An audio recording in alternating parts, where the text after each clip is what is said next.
Hello everybody, welcome back to my channel. My name is Queenie, for those who don't know me, reviewing Married at First Sight Australia, Season 11, Episodes 25 and 26. Late again.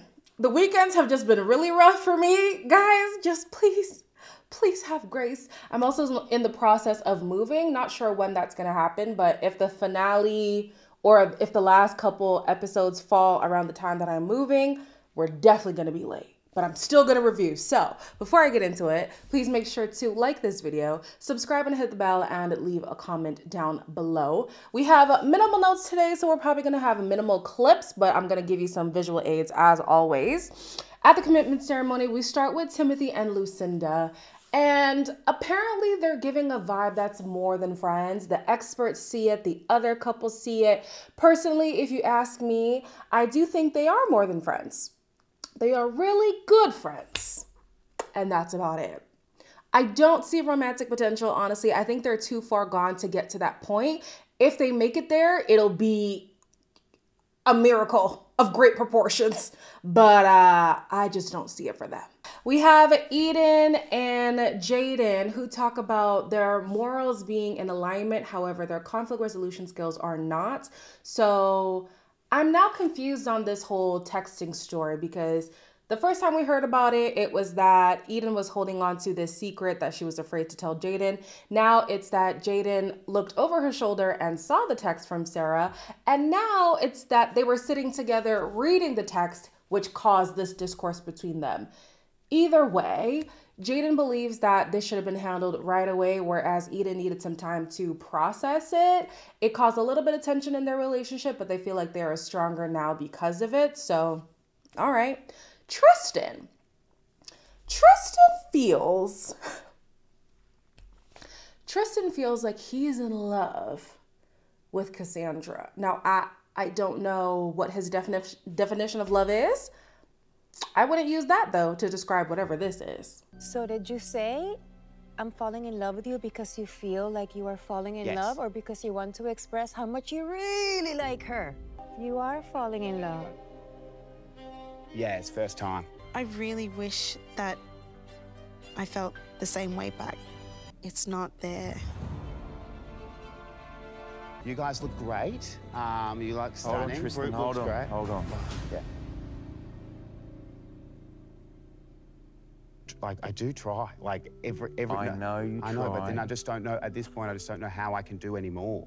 I think Tristan hasn't come in contact with women who have been so nurturing to him in his adulthood that aren't maybe his mom or a family member. So potentially those feelings are now being convoluted with love.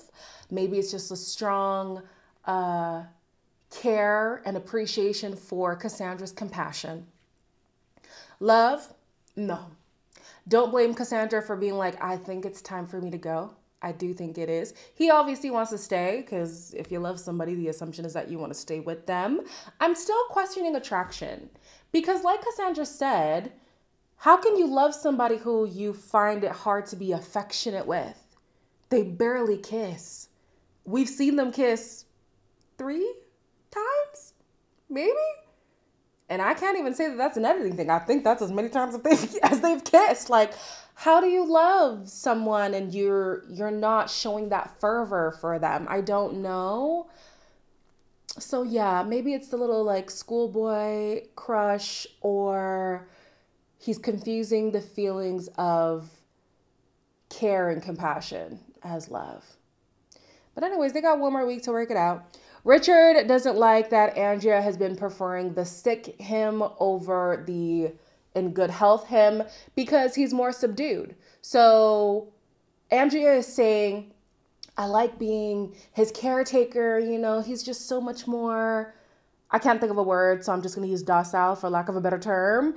And the concern that he has is, so when I'm not at my full potential, that's when you enjoy me the most?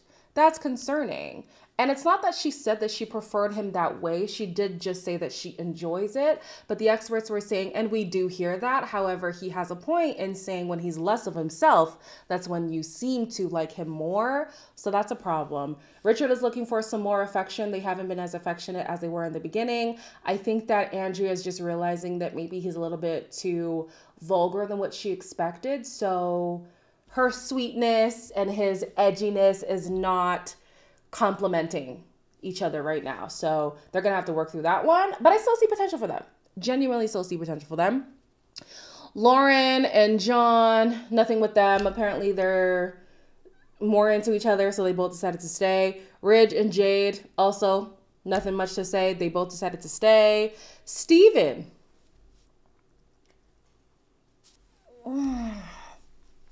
So Steven seems to have no regrets for this flirt match that he had with the hairdresser. And I agree with Michael when he says, I don't think you've tried this entire time. There was a little spark that Steven had with the hairdresser. Oh. When I felt that spark, it was like a light bulb moment. I was like, that's what's missing. You didn't give me a chance to build anything deeper because you got distracted in a heartbeat. I'm absolutely defeated, I'm deflated, and I'm exhausted now. I feel like you got here immediately, was like, I don't like you, I'm ready to go. Yeah, I decided it's time to go. The fact that in the beginning, Steven was the one who had the audacity to say he feels like he's playing for a second when it comes to Michael, when Michael has been putting Steven as his priority. It's now Steven who's been flirting with other people, using excuses to not be fully present in this relationship. So many reasons to show that in Steven's real life, Michael is not high on their priority list. So it is indeed Michael who's playing for second or third or fourth to a multitude of things. I'm glad that they both decided to leave, because what are we staying for? Steven hoodwinked me.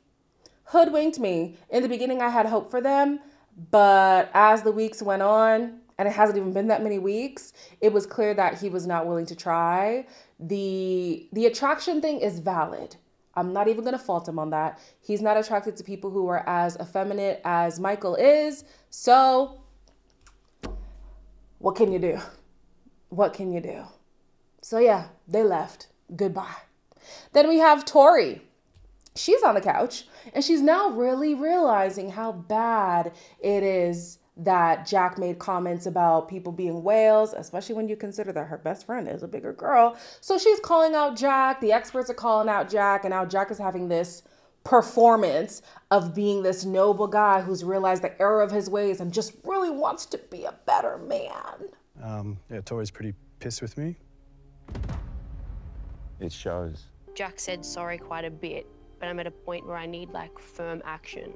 I don't condone this behavior. Like, I don't stand for any of this. Your body language says we're in deep trouble. And I'm at a point now where I'm almost lost for words. Last night was shit, and I want to make it up to you and everyone else as well. And I want to get through this and focus on us and show you what I think the real me is. I have decided that this couple has been chosen to stay on the show for educational purposes. Yeah. Because if I'm thinking of Married at First Sight UK with Shona and what was her husband's name? Brad. It did seem like Shona was genuinely into Brad, and Brad was genuinely manipulating her mentally, emotionally. And they had to say, okay, we have to extract you from this experiment because this is actually detrimental to your mental health. Whereas in this situation, if the experts really did have so many issues with Jack as they seem to do, they should have ended this relationship a long time ago. They should have taken charge and said, you know what, y'all gotta leave. I think they're keeping them here to show the narrative that is present in a lot of people's lives, whether it's you or somebody you know. We know of situations where a woman is very complacent with her partner. A man is complacent with their partner, a person with a person, okay? And they make excuses, or they don't know how to leave the situation, or they genuinely think that the other person's behavior is justifiable. So yeah, I think that Tori and Jack are just here for the storyline. Don't see any kind of real potential for them at all. Apparently in episode 20, it'll be 27, he's gonna start flirting with Jade. Get out of here. Get out of here. I don't believe anything with them. Another person who I don't believe, Sarah. Why is Sarah coming up with this story that doesn't make any kind of sense, okay? I forget how long she said her ex and his current girlfriend have been together, but she said that she broke up with him 6 years ago. However, she did admit, it took a little bit of drawing it out of her, that in the first 4 years post the breakup, they were still seeing each other on and off. So in the last 2 years, she claimed she wasn't with him, but a month before the show, she was with him. So the experts are like, girl, make it make sense. So help me understand this. Why were you meeting up with your ex? What kind of relationship do you have with your ex? It's a friendship. I thought you mentioned that you did hook up with him a month before coming onto the experiment. Friends don't get naked and have sex. So the question has to be asked, do you still have feelings for your ex? No, and I told Tim that. I'm worrying about Tim and I right now and about how I feel about Tim, but I'm going to deal with it with Tim. There's still a lot to unpack about, like, this. Sorry, can I just finish what I was saying? I just don't understand Sarah at all. Let me not say what I wanted to say about her. Combative. She's so combative, and she's not introspective enough. Not at all. She cannot see the error of her ways. Even Steven at one point had said, you just told the room that Tim is going to be your priority, but here he is trying to voice his opinion on something and you shut him down and then you make it his fault for now you losing your train of thought. Like, she's so weird. I still think, because I said this a while ago, but I haven't said it in a minute, Tim needs to be more assertive when it comes to his own feelings. So interestingly enough, he has been told to be assertive by Sarah. I don't think Sarah thought she would be on the receiving end of that, but he has a lot of grievances to air and he wastes no time airing them. You lying to me and doing what you did was shitty. I just feel like... I haven't finished. I just haven't felt very valued. My trust is broken, obviously, and I feel like it's going to take a lot to kind of rebuild that. I know I up, so, like, I've got to do a lot. You already know that I receive love through physical touch. Like, that's like a big thing for me. I think Sarah's behavior has been despicable. Even if she wasn't seeing somebody on the outside, her conflict resolution skills are piss poor. Her accountability doesn't exist. Introspection, she doesn't know that word. A lot of things with her are alarming. And if it's going to work with anybody, she's going to need to work on those things. Tim is letting her off the hook. Are you kidding? He's not even saying, listen, I need you to be honest with me. I need you to be forthright with information, transparent, all those kinds of things. He's saying, you could touch me more. How does that resolve the main issue that we have here? Unless there is a bigger issue when it comes to lack of physical affection between them, which I thought they were working on, then fine. But the issues that were addressed at the couch, how does this proposal resolve that? What? Like, I'm so confused. I don't understand Tim. I don't understand Sarah. They're trying to make it work, so fine. This week is feedback week where the couples get to weigh in on the other couples in the process or give them tasks to help further their connections. Lauren and Jonathan were tasked to ask Jack and Tori the hard-hitting questions they did not hold back. Jack, you said this is the longest it has ever taken you to be sexually intimate with a partner. Why do you think that has been the case with yourself and Tori? Pressure is not sex's best friend. Yeah, as long as there's like little progressions every week, I'm okay. Does anything bother you about Tori? Nah. Do you feel at present he would be a good role model for your children? So I'll answer it like, when I'm getting presented on the couch, hell no, not at all. And that's why I'm struggling right now, because like, that is not who I am. Ever since the honeymoon, we haven't had ups and downs. It's just sort of been like this. Do you see Tori as a mother of your children? And if so, when and where? Job is good, house is good, no problems. I'm just missing the other piece, and that would be Tori. Don't you need to have sex to have a child? Like, you're ready. Yeah. Now Jack says he's ready for sex. He wants kids in the near future. All these things that are getting Tori excited for what? Who knows? Even if he wants kids in the future, he doesn't want them with you, clearly. Clearly, does this man ever reach for her? I feel like it's always her leading into him, her wanting to be affectionate with him. I rarely, if ever, see this man want to be affectionate with her. And then to see how easily it is for him to want to flirt with Jade in this next episode, girl, leave this man. If not for his actions, definitely for his words. And if not for either of those things, it's his behavior before coming on the show. It's indicative of a man who does not want to be in a marriage. He was like that before. He's been like that during the process. And I can guarantee you, he's not going to be checking for you after the show. But again, I think they're here for a storyline, so I'll be easy on that. Then we have Andy and Rich, who want Lucinda and Timothy to share a bed together. All right, let's get cozy. This is what a bed feels like. My natural thing is to just roll over and just have my own space. Do you know what? I'm the kind of sleeper that I just like a cuddle in the night and a cuddle in the morning, and I'm good to be solo for the night. He needs to do him, and if anything inspires from the loins up and through, then, you know, like maybe it's game on. Okay. Night, night. Listen, I've been in a bed with people too, and I felt nothing for them. So this means nothing to me. Glad that Timothy has taken down his man cave sign. He's going to try to be in the bed with Lucinda going forward. Don't know if it's going to spark anything. If she sleeps topless, that might offend him again. Who knows? Who knows? So, yeah, good progress.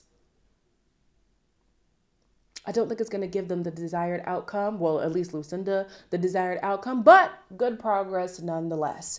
Lastly, we have Jaden and Eden, who ask Sarah and Tim the hard questions. Jaden,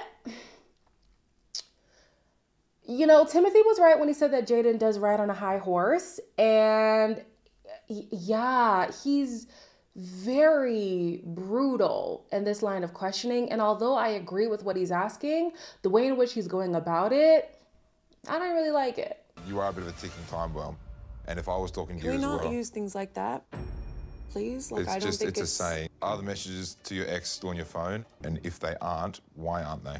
Like, for me, I just... Have you sent a message to your ex in the last 2 or 3 weeks? Yeah. So you've deleted them? Yeah.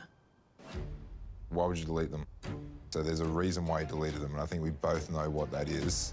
Obviously, there's stuff on there that would make Tim upset that you don't want him to see. Time and time again, you have told Tim that he isn't enough, so how are you going to prove to him that he is? I've never told Tim he isn't enough. You haven't been with us 24/7, and you Neither don't know of you, what because goes you're on. out with your ex-boyfriend. Jaden, stop with the low blows. Next question. If Tim did that to you, would you be able to trust him again? I don't need this I'm right stating now. facts. I get that, but I need you to back off. No, I'm not backing off.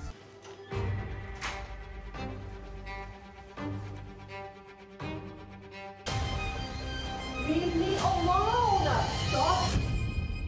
Like I said, didn't really like the way that Jaden handled it. However, he's asking the questions that need to be asked.